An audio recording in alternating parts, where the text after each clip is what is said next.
దేవుని స్తోత్రం. కాబట్టి మనకి ఏవో ప్లాన్ చేసుకోవడంలో తప్పలేదు. మనం ఈ భూమి మీద ఉన్నంత వరకు కూడా మనం ప్లాన్ చేసుకోవాలి. ప్లాన్ చేసుకోకపోతే ఎలా జీవితం గడుస్తుంది? కానీ ఓవర్గా ప్లాన్ చేయకూడదు, ఓవర్గా చేసుకోకూడదు. ఈ భూమి మీద ఎంతవరకు అంటే కొంతవరకు ప్లాన్ చేసుకోవాలి. కానీ అన్నిటికంటే మనం ఎవరికి ప్రాముఖ్యత ఇవ్వాలి? దేవునికి ఎవరు వస్తున్న ప్రాముఖ్యత దేవునికి ఇవ్వాలి. అవసరమైతే కుటుంబం కాదు మనకు కావాల్సి. కుటుంబం ఏముంది? ఈరోజు చుట్టాలు బంధువులు మన దగ్గర 10 రూపాయలు ఉంటే వస్తారు, తిరిగి వెళ్ళిపోతారు అంతే. కానీ శాశ్వతంగా మనతో ఉన్నారు ఎవరు? దేవుడు. ఈ జ్ఞానం మనకు కలగాలి. మనం ఈ జ్ఞానం ఉండాలి. ఈరోజు మనం ఆటో చేసుకుంటూ కూలి పని చేసుకుంటూ ఈరోజు ఎందుకు సేవ చేస్తాం? ఒక బాధ్యత, దేవుడు ఇచ్చినటువంటి ఒక భారం. ఆ భారంతో మరి ఇంచుమించు మరి అప్పున్నాను 30 కిలోమీటర్లు అప్పున్నాను చేయవలసి వస్తుంది. ఎందుకంటే దేవుడు ఇచ్చాడు బాధ్యత. దేవుడు ఎప్పుడో ఇచ్చాడు, కానీ అవకాశాలు బట్టి దేవుడు అవకాశం ఇస్తాడు. అవకాశాలు మనం ఏం చేయాలి? సద్వినియోగం మనము చేసుకోవాలి. క్యాంప్కి వెళ్ళాం, మరి నాకు ఉండిపోవాలి. మరి ఉండిపోయి మరి ఈరోజు రేపు కూడా ఉండిపోవాలి. కానీ ఈరోజు మరి గుడ్ ఫ్రైడే కాబట్టి మనం దేనికి ఇంపార్టెంట్ ఇచ్చాం? దేవునికి ఇచ్చాం. దేవుని స్తోత్రం. దేవునికి ఎవరు ఇంపార్టెంట్ దేవునికి ఇచ్చేయాల. బంధువులు ఏమున్నాయి? అద్భుతాలు ఆనందం అంటారు అంతవరకే. కానీ మన దేవుడిలో మాట వస్తుంది కదా, నువ్వు ఎవరికి ఇంపార్టెంట్ ఇచ్చావు? రేపు పొద్దున్న నాకు తీర్పు చెందగలుగుతా? నువ్వు ఎవరికి ఇంపార్టెంట్ ఇచ్చావు? నువ్వు నీ బంధువులకు ఇంపార్టెంట్ ఇచ్చావా? నీ బంధువులు పుట్టించారా? నీ బంధువులు గాలి ఊపిరి జీవం ఎవరిచ్చారు? నీ బంధువులు ఇచ్చారు అడుగుతారు. సమాధానం ఏం చెప్తాం మనం? దేవుడు ఇచ్చాడు. ఈరోజు ఈ ఊపిరి, ఈరోజు మాట్లాడుతున్నాం అంటే ఎవరిచ్చారు? ఈ ఊపిరి, ఈ జీవం ఎవరిచ్చారు? దేవుడు ఇచ్చాడు. ఆయన ఇచ్చిన జీవం ఆయన తీసుకుంటే మనం ఎవరిని శవాలమే అయిపోతాం. ఇది మరి మనలో చనిపోయింది. దేవుడు ఇచ్చాడు ఊపిరి, దేవుడు తీసుకున్నాడు అంతే. దేవుడు తీసుకున్నాడు. అప్పుడు కొంతవరకు మనకి మనిషి లేరు అనే బాధ ఉంటుంది. కుటుంబానికి ఇద్దరు కుమారులు పాపం వాదార్చడానికి మనం మాట్లాడి చెప్తాం. కానీ వాదార్చేవాడు ఎవరు? దేవుడే. వాళ్ళు దేవుడు నమ్ముకోలేదు. ఎన్నిసార్లు చెప్పినప్పుడు కూడా వాళ్ళు దేవుడిని వారు నమ్ముకోలేదు. దాన్ని మనం ఏం చేయలేము. చెప్పవరకు మనం చెప్పాం. మరి ఆత్మ ఎక్కడికి వెళ్ళింది అని అంటే అది మనం చెప్పలేం. ఎందుకంటే ఆయన ఇష్టం అది. అక్కడికి వెళ్ళిందా లేదంటే మరి ఎక్కడికి వెళ్ళిందా అనేది మనకు తెలియదు. అది దేవుడి ఇష్టం. కాబట్టి మనం బ్రతుకున్నాము. మనుషుల దృష్టిలో బ్రతుకున్నాం. దేవుడి ఇష్టం అనమాట. శవాలను మనం, మృతులు మనం, సచ్చిన వారయ్యా ఉన్నామంట. మూలవెక్క మనం ఏం నేర్చుకున్నాం?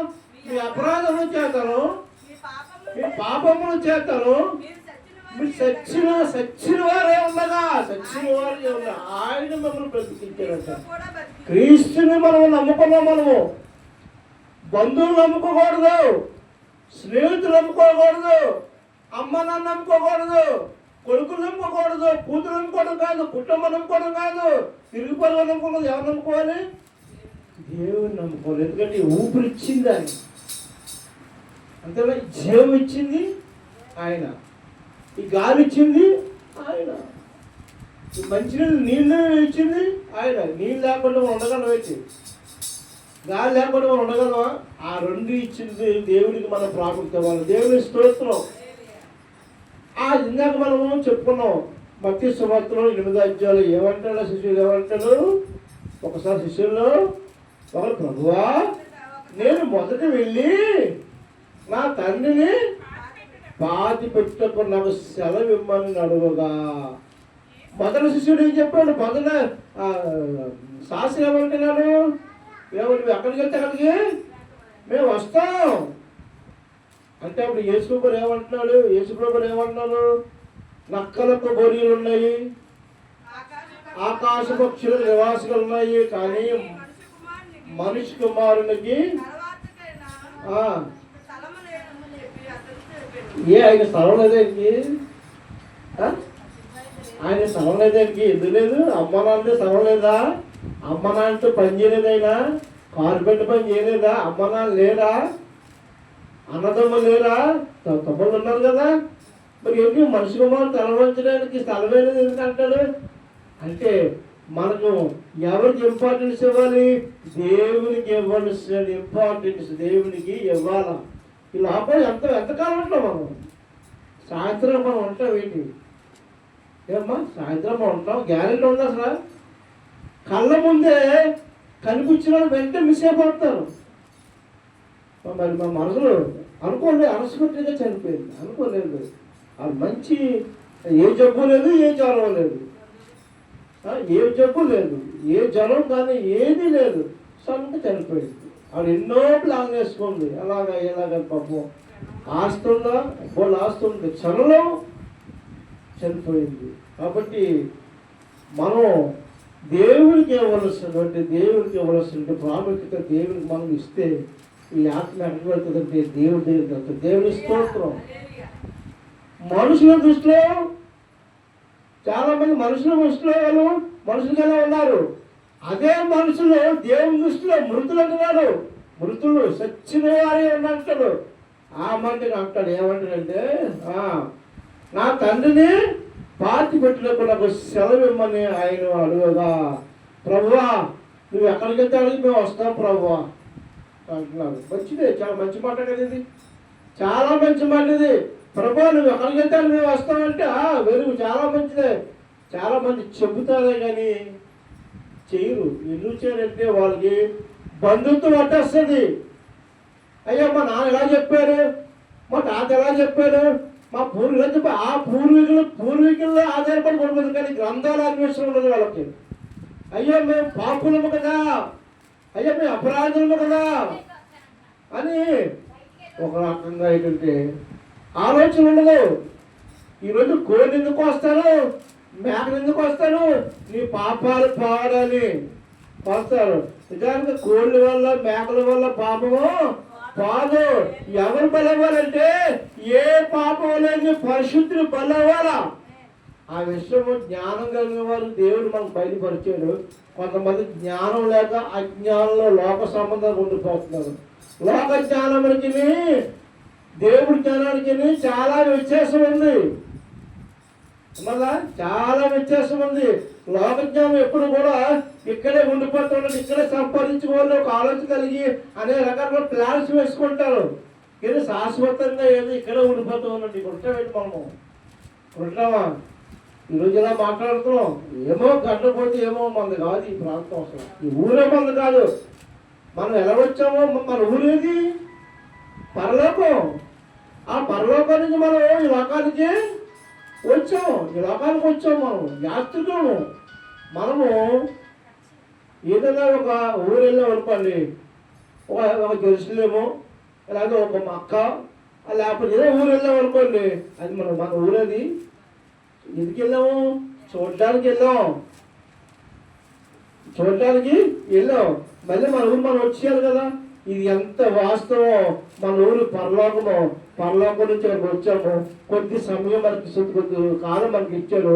కాలం ముగించాడు. మనం ఏమవ్వాలా? మన ఊరు మనం వెళ్ళిపోవాలి. అందుకే అంటున్నాడు, నరులారా తిరిగి రండి, మీ పని ముగించుకొని రండి అని దేవుడు సెలవిస్తున్నాడు మోషే ద్వారా. కాబట్టి మనది శాశ్వత అనుకోకండి లోకం. శాశ్వతము నా భర్త నాతోటే ఉంటాడుకోకండి, నా భార్య నాతోటే ఉంటుంది అనుకోకూడదు, నా కొడుకు నా కూతురు నాతోటే ఉంటుంది అనుకోకూడదు. ఉంటారా? మీరు కొన్ని పెళ్ళి పిల్లలు తీసుకుపోతారు అంతేనా? బంధుత్వం శాశ్వతం కాదు. మనకు ఎవరు శాశ్వతం? ఎవరు మన నిజమైన బంధువు అంటే యేసు ప్రభువు. దేవుని స్తోత్రం. నిజమైన బంధువు, నిజమైన స్నేహితుడు. అబ్రహాంకి నిజమైన స్నేహితుడు ఎవరు? దేవుడు నిజమైన స్నేహితుడు అంటే విలువలు ఎడబాయిన దేవుడు అంట. ప్రభు అక్కడ ఇక్కడ ఏమంటాడంటే, నా తండ్రిని పాతి పెట్టినప్పుడు నాకు సెలవు ఇమ్మని అడుగుగా. చూడండి, యేసు ఏమంటే బ్రతుకున్న మనిషిని ఏమంటున్నా చూడండి ఒకసారి. బ్రతుకున్న మనిషిని, సజీవంగా ఉన్న మనిషిని ఏమంటే చూడండి. ఏమంటే చూడండి ఒకసారి. యేసు అతను చూచి నన్ను వెంబడించము. మృతులు తమ మృతులను పాతి పెట్టుకుని, అదేంటిది మృతులు తమ మృతులు పాతి పెట్టుకుంటారా? ఇది మృతులు ఆయనే, మృతులు సజీవం ఉన్నాడు కదా, బతిగా ఉన్నాడు కదా. బ్రతికున్న మనుషుల్ని మృతులు అంటాడండి, సచ్చిన శవం అంటాడండి. సచ్చిన శవమా? సచ్చిన శవమే. బ్రతిగా ఉన్నాడు కదా, బ్రతిగా ఉన్నాడు. కళ్ళు ఉన్నాయి, ముక్కు ఉన్నాయి, చెవు ఉంది, నోరు ఉంది, మాట్లాడు అన్నీ ఉన్నాయి. కానీ సచ్చిన శవం. సచ్చిన శవాలు. ఆ సచ్చిన శవం బ్రతికించాలి అంటే, సచ్చిన శవం మళ్ళీ బ్రతకాలి అంటే ఎవరిని వెంబడించాలి? యేసు ప్రభుని వెంబడిస్తే సచ్చిన శవానికి జీవం వస్తుంది. చెప్పండి కొట్టిన దేవుని భయపడుతాం.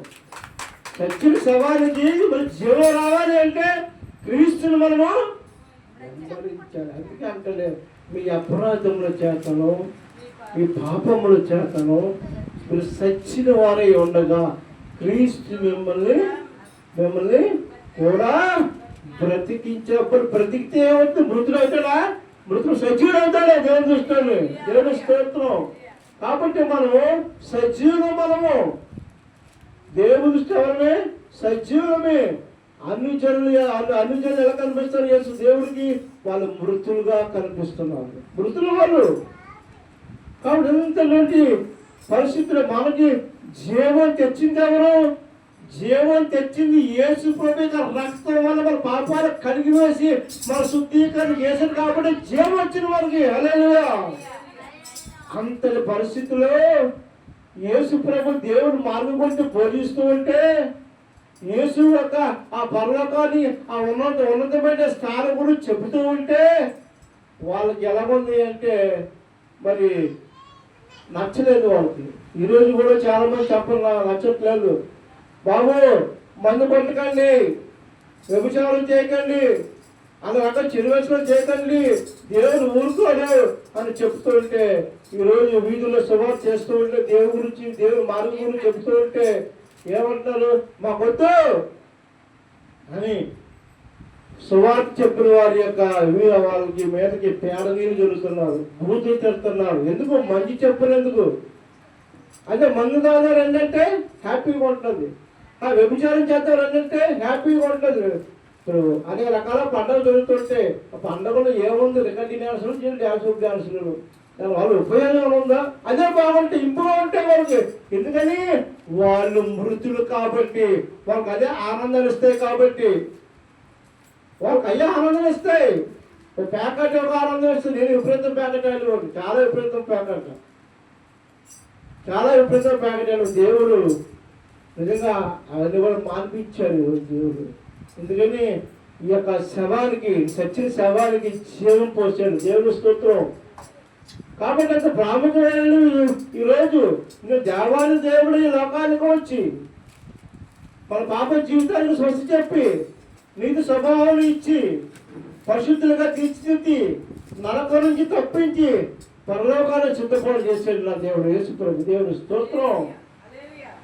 కాబట్టి యేసు ప్రభు వారు చక్కటి ఆ దినాల్లో అనేక మంచి మాటలు, దేవుని మార్గం, నేనే మార్గం, సత్యము, జీవం నా ద్వారా తప్ప ఎవరు పరలోకానికి వెళ్ళలేరని ఒక మంచి మాట చెబుతూ ఉంటే, సిలువేయండి, సిలువేయండి, సిలువేయండి వాళ్ళ కేకలు గెలిచేయక అక్కడ హేరోదు అక్కడ వెళ్ళి అందరూ కూడా ఈయనంటే ఏ నేరము కనబడలేదే, ఎలాగా నేరం కనిపిస్తేనే కదా వాళ్ళకి ఏ శిక్ష విధించేది?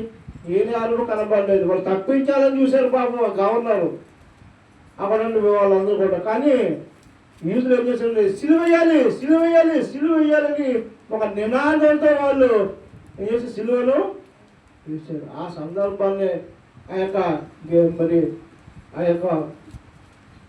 ఆ తోట నుంచి, బెత్లెహేము తోట నుంచి గొల్గొతా కొండ వాళ్ళు కూడా ఆ సిలువ మోసుకొని ఆయన మరి నడిపించారు. మంచి ఎండ ప్రాంతం, కాళ్ళకి మరి చెప్పులు కూడా లేవు. చాలా భయంకరమైన స్థితి, చాలా అంత భయంకర స్థితి. ఎవరిని కూడా ఏ పనులంత మాట కూడా అనలేదు. అయ్యో నన్ను సిలువ వేశారే, కానీ ఇంత భయంకరంగా తిడుతున్నారే, హేళన చేస్తున్నారే అని ఒక్క పనులు ఇంత మాట కూడా ఆయన అనలేదు. ఆయన ఎవరు నిందించలేదు, ఎవరు నిందించలేదు. అంత ఎందుకని ఎందుకు నిందించలేదు? ఆయన సిలువ అవ్వాలి. ఆయన సిలువ యాగం అయితేనే కానీ మనకి రక్షణ లేదు. దేవుడు ఆయన ఎందుకు వచ్చినాడా? మనకు రక్షణ ఇవ్వడానికి లోకానికైనా వచ్చిందా అని అంటున్నాడు. ఎంత భయంకర స్థితిలో కూడా ఆయన ఏమంటాడంటే, తండ్రి మీరు ఏమి చేయించున్నారో వీరికి. సిలువలోని 7 మాటలు పలికారట. 7 మాటలు కూడా నేను చెప్పను, కానీ ఒక్క మాట మాత్రమే చెప్తాను. ఒక్క మాట మాత్రమే. మొదటి మాట, తండ్రి మీరు ఏం చేయించున్నారో వీరికి తెలియదు నాయన. అంటే అంత బాధలో కూడా మరి క్షమించమని వెలుగుండంటే అది ఎంత మంచి దేవుడు అండి, మళ్ళీ ఎంత ప్రేమించే దేవుడు అండి ఆయన. అది యాక్చువల్గా ఆ క్షమించండి మాట ఎప్పుడంటే మనం ప్రశాంతంగా ఉన్న తర్వాత మనకు అన్నీ వచ్చిన తర్వాత సారీ క్షమించాలి అంటాం. ఆయన ప్రశాంతమైన వాతావరణంలో ఉన్నాడు. ఆయన ఎన్నో అవమానాలు, ఓ యేసు నువ్వు దేవుని కుమారుడు అయితే నన్ను రక్షించు అని హేళన, ఎంతో హేళన. మామూలు హేళన చేయలేరు, చాలా భయంకరమైన హేళన చేశారు. అబద్ధ సాక్ష్యాలు. ఇంకా అంటారు, ఓ యేసు నువ్వు యూదుల రాజు కదా, నువ్వు రక్షించుకో, మమ్మల్ని కూడా రక్షించు. మొక్క మీద ఉమ్మ వేశారు. ఎన్నో మానసిక చిత్రాలు అని అనుభవించాడు ఆయన. ఎన్నో రకరకాల ఆయన బట్టలు, ఓదారంగ బట్టలు విప్పివేశారు. హేళ మాటలు. ఓ యేసు దేవాలయాన్ని పడబట్టి 3 రోజులు లేపుతున్నట్టే. సొలొమోను మహారాజు కట్టిబెట్టి 42 సంవత్సరాలు కట్టబెట్టి మహాదేవాలయాన్ని 3 రోజుల్లో నువ్వు లేపుతావా అని హేళన. నిజానికి దేవాలయం అంటే వాళ్ళ దృష్టిలో ఏంటి? 4 గోడలు అనుకుంటున్నారు వాళ్ళు, అంతేనా? నిజానికి దేవాలయం ఏది? హృదయమే మన దేవాలయం. దేవుని ఇదే ఆయన ఇల్లు. ఈ ఇల్లు ఆయన ఇంట్లో నివసించడానికి ఈ దేవాలయాన్ని ఆయన కట్టుకున్నాడు. ఇది పడగొట్టలేదంటే ఆయన పడగొడతాడు ఆయన. కాబట్టి మనుషుల యొక్క జ్ఞానానికి దేవుని యొక్క జ్ఞానానికి చాలా తేడా ఉంది. దేవుని యొక్క జ్ఞానము లోకానికి అర్థం కాదు. అర్థం అవ్వాలంటే ఎవరు చెప్పాలి?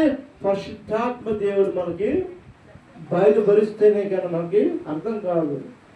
ఎన్నో రకాలుగా అబద్ధ సాక్ష్యాలు.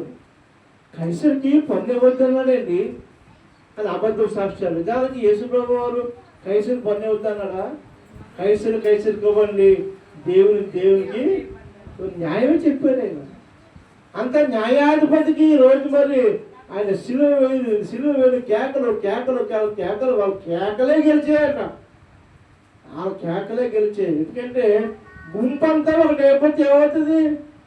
ప్రభుత్వాలు కూడా ఏమి చేయలేవు ప్రభుత్వాలు కూడా. ఈరోజు మరి ఒక ఆయన చనిపోయారు, పగడాల ప్రవీణ్ గారు. ఆయన మంచి వక్త, ఎన్నో డిబేట్లలో పాల్గొని ఎంతోమంది ఆయన మరి ప్రశ్నలు అడిగారు, వాడు సమాధానం చెప్పలేక ఆయన మరి హతమార్చేశారు. ఈరోజు హతమార్చారు. ఎందుకని ప్రభుత్వము, పోలీసు వ్యవస్థ అందరూ కూడా ఏకమైపోయి ఆయన్ని చంపివేశారు. ఎందుకంటే మొత్తం అంతా కూడా ఒకటి అయిపోతే ఏం చేయగలరు? 10 మందిలో 9 మంది మరి ఒకటి అయిపోతే ఒకడు ఏం చేయగలడు? ఏమీ చేయలేని పరిస్థితి. యేసు ప్రభు వారు అడిగారు, సిలువ వేయండి అని వాళ్ళు కేకలు చేస్తారు. నిజంగా ఎంతో భయంకరమైన వేదన.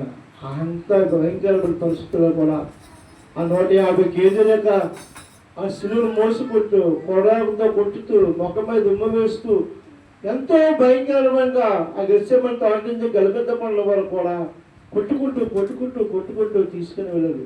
ఆ సమయం అంటున్నాడు, తండ్రి ఇది ఏం చేయించున్నాను వీరికి. ఎంతో లోకసభ 23వ అధ్యాయంలో లోకసభ 23:34 లూకాసు వార్త యేసు తండ్రి నువ్వు ఏమి చేయుచున్నారు నువ్వు ఎరుగరు కనుక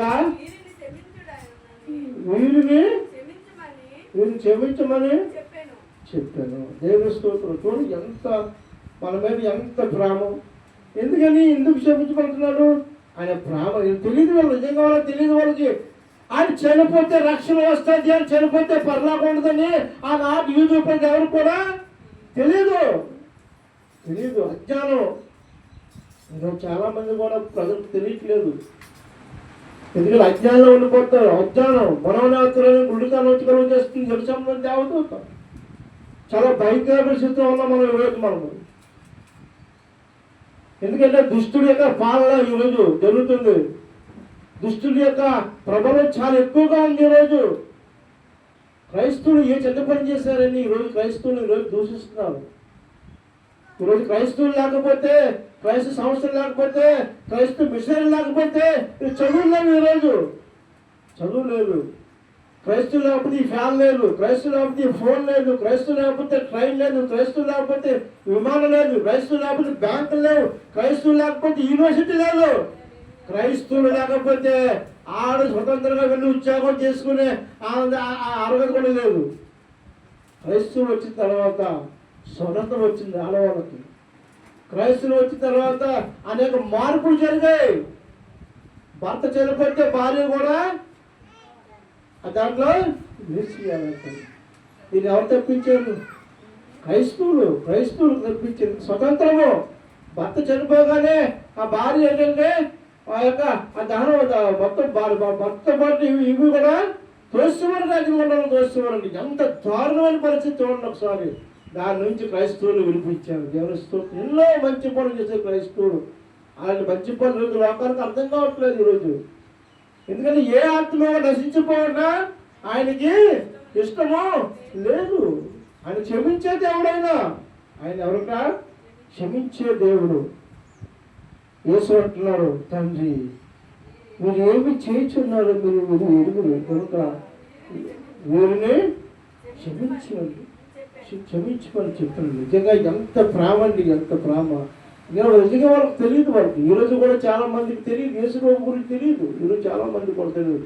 ఇప్పుడు తెలిసినవి మనం చెబుతుంటే మనం హేళన చేస్తాం. ఈరోజు హేళన చేస్తున్నారు, ఎగతాళి చేస్తున్నారు, దోషిస్తున్నారు, అసలు కొడుతున్నారు, అసలు చెబుతారు లేదు. ఎందుకని మంచి మాటలు చెప్పినందుకు, దేవుని మాట చెప్పినందుకు, ఆ పరలోకం ఇలా ఉంటుంది, ఇలా వెళ్ళాలని చెప్పినందుకు, ఈరోజు మంచి మాట చెప్పినందుకు దూషిస్తున్నారు, కొడుతున్నారు, తిడుతున్నారు, హాతం మారుస్తున్నారు ఈరోజు. ఎందుకని దుష్టుడు చాలా ప్రభావం చాలా ఎక్కువ ఉంది, చాలా ఎక్కువ ఉంది. కాబట్టి మనం చాలా జాగ్రత్తగా ఉండాలి. ప్రతిరోజు ప్రార్థన చేసుకుంటూ ఉండాలి. ఎప్పుడు కూడా బైబిల్ చదువుకోవచ్చు. మనం రోజు కూడా ఎప్పుడు చదువుతూ ఉండాలి, జ్ఞానిస్తూ ఉంటే మన విషయాలు మనకు అర్థం అవుతాయి. దేవుని చిత్తం లేకుండా ఏది కూడా జరగదు. ఈరోజు బీజేపీ ప్రభుత్వం వచ్చింది 3 సార్లు. దేవుని చిత్తం అది, దేవుని చిత్తం. దేవుని చిత్తం లేకపోతే ఏ అధికారి కూడా రాడు. ఎందుకంటే దేవుని చిత్తం అంతే. మనం దేవుని చిత్తం అని మనం ఎలా చూస్తుంటే బైబిల్ మనం చదవాలి. మనం బైబిల్ చదివితే మనకు ధైర్యం వస్తుంది, బైబిల్ చదివితే మనకు ఓదార్పు వస్తుంది, బైబిల్ చదివితే మనకి అన్ని రకాలుగా మనకి మంచి హృదయం మనకు దేవుడు ఇస్తాడు. దేవుని యొక్క మనసు మనకు ఉంటుంది. దేవుని ఎలా ఆలోచిస్తాడో మనకు కూడా ఆలోచన విధానం దేవుడు ఇస్తాడు. ఎప్పుడు ఆయన మనం చదువుకోవాలి. ఏది చదవకుండా ప్రార్థన లేకుండా మనం జ్ఞానం ఇచ్చేంటే ఆయన ఇచ్చేవాడు కాదు. ఎందుకంటే బుద్ధి జ్ఞానము సర్వ సంపదలు దేవుని యందు గుప్త రహస్యంగా ఉన్నాయి. దాన్ని మనం సేవించాలి, ఇలా మనం తెలుసుకోవాలి. మనం దేవుడు అంటున్నాడు, మరి వీరిని క్షమించండి అనే మాట శిలువలో కలిగి గొప్ప మాట, చాలా ప్రముఖమైన మాట. ఆయన ఎందుకంటే ఆయన శిలువ యాగం అయితేనే కానీ మనకి రక్షణ మనకి రాదు. కాబట్టి అంత గొప్ప వ్యక్తి మనము ఈరోజు మనం జ్ఞానించుకుంటాం. ఈరోజు ఇంకా చాలా విషయం శిలువలో పలికినటువంటి 7 మాటలు. మొదటి మాట ఏమిటి? తండ్రి మీరు ఏమి చేస్తున్నారో వీరికి తెలియదు. రెండో మాట, నీవు నాతో కూడా పరదేశంలో ఉండుగా. రెండో మాట. అలాగే మరి మూడో మాట, అమ్మ ఇదిగో నీ కుమారుడు అనే బాధ్యత కలిగిన మాట. అలాగే నాలుగో మాట, నా దేవా నా దేవా అని ఎందుకు నువ్వు చెయ్యి విడిచితివి అనే మాట. ఐదో మాట, నేను తప్పుకొని ఉంటున్నాను అనే మాట. అలాగే ఆరో మాట, సమాప్తమైనది మాట. ఏడో మాట, తండ్రి నేను నీ చేతికి నా ఆత్మను అప్పగించుకుంటాం. మనము కూడా ఆ యొక్క నిర్ణయం రావాలి. మనం ఈ లోకం శాశ్వతమైనది కాదు, లోకము శాశ్వతమైనది కాదు. ఎందుకంటే మనం ఎక్కడ ఉంటాం, శాశ్వతమైన ఏది మనకి పరలోకం. కాబట్టి పరలోకానికి మనము మన చూపు మన నడత కూడా మనం అటువైపు ఉంటాం. కానీ శరీరము లోక సంబంధమైనది. ఈ మట్టి శరీరము లోక సంబంధం, మట్టిలే కప్పుడు పడుతుంది. కానీ దేవుడు తెచ్చినటువంటి ప్రాముఖ్యమైన ఆత్మ దేవుడి దగ్గరికి వెళ్తాడు. దేవుడి స్తోత్రం.